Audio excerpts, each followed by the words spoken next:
Madam, I'm Mary Jane Cabalsa, 24 years old, single, and a graduate of Computer Secretarial. Okay, good day to you, Miss Mary Jane. How are you today? Sir, Madam, I'm good.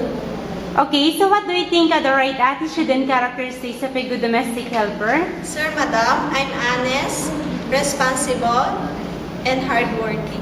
So how will you avoid your homesickness since you're a first-timer? Sir, Madam, by getting myself busy at work. So can you tell us the proper way in how to take care of children? Sir, Madam, by giving them food at the right time, by giving them medicine and vitamins if necessary, and love them as my own little sister and a little brother. Okay, so what if you commit a mistake and the employer scolds you, what will you do? Sir, Madam, I will say sorry and I promise not to do it again. Any message or promise to your employer? Sir, Madam, please do hire me because I need this job for my family and for my future. And I promise to finish my 2 years contract. Thank you, Miss Mary Jane, and hope to see you soon in Singapore. Thank you, Sir, Madam.